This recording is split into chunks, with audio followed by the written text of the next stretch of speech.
সকলকে নমস্কাৰ জহাৰ। আজি সদৌ অসম আদিবাসী ছাত্ৰ সন্থাৰ হৈ যিটো যোৱা ৰাতি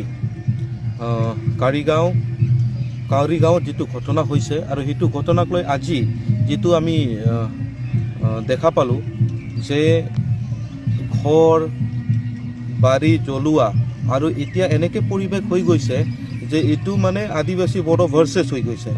চ' আজি আমি সদৌ অসম আদিবাসী ছাত্ৰ সন্থাই আহ্বান জনাব খোজোঁ আমাৰ বড়ো জনগোষ্ঠীৰ লোকসকলকো আৰু আদিবাসী জনগোষ্ঠীৰ লোকসকলকো যে যিটো প্ৰকৃততে ঘটনা হৈছে সেই ঘটনাত যিবিলাক জড়িত আছে তেখেতসকলক শাস্তি দিব লাগে।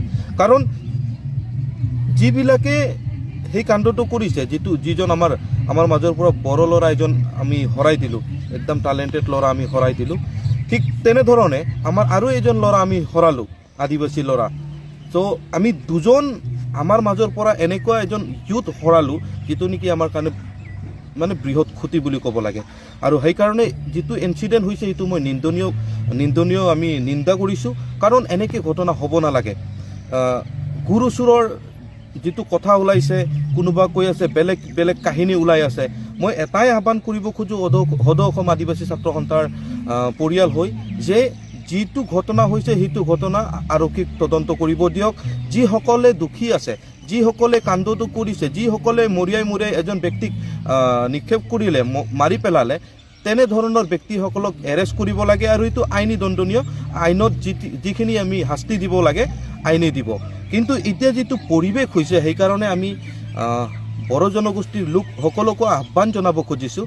লগতে বড়ো ষ্টুডেণ্ট ইউনিয়ন, আপচু, বনচু, যিসকল ষ্টুডেণ্ট ইউনিয়ন আছে, আমি আহ্বান জনাব খোজোঁ যে আপোনালোকেও যিটো পৰিৱেশ সৃষ্টি হৈ আছে আমাৰ কোকৰাঝাৰ কাৰিগাঁৱত, সেই পৰিৱেশ যাতে আমি ঠাণ্ডা কৰিব পাৰোঁ, যাতে আমি ভাল ৰাস্তাত লৈ আনিব পাৰোঁ। আমি সদৌ অসম আদিবাসী ছাত্ৰ সন্থা আমি সকলো জনগোষ্ঠীৰ লগত আছোঁ আৰু আমি এটাই আহ্বান জনাইছোঁ যে যিটো পৰিৱেশ হৈ আছে সেই পৰিৱেশ যাতে আপোনালোকে নকৰে।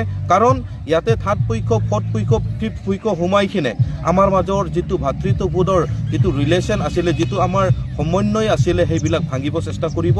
সেইকাৰণে মই সকলোকে, কোকৰাঝাৰ ভাষী সকলোকে, আদিবাসী বড়ো জনগোষ্ঠী সকলোকে মই আহ্বান জনাব খুজিছোঁ, যিটো পৰিৱেশ হৈ আছে সেইটো পৰিৱেশৰ পৰা আপোনালোকে বিৰত থাকিব লাগে আৰু পৰিৱেশ ঠাণ্ডা কৰাৰ কাৰণে আপোনালোকে চেষ্টা কৰিব লাগে।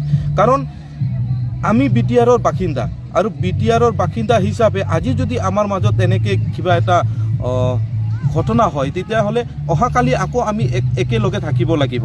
আৰু যিটো আমাৰ ৰিলেশ্যন আছে বড়ো, আদিবাসী, চান্তাল, ওৰাং, মুণ্ডাৰ, এনেকৈ যিটো ৰিলেশ্যন, ভাতৃবোধৰ ৰিলেশ্যন আছে, সেইটো যাতে আমি ভাঙি নেপেলাওঁ। কাৰণ 1996 বা 1998ত আমাৰ তেনেকৈ হৈছিল আৰু আমি সিটোৰ পৰা এটা ভাল পৰিৱেশলৈকে অহাত আমাৰ বহুত দেৰি হৈছিল আৰু যিটো উন্নতি হ'ব লাগিছিল আমাৰ দুটা জনগোষ্ঠীৰ, সেইটো কিন্তু আমি পিছুৱাই গৈছিলোঁ।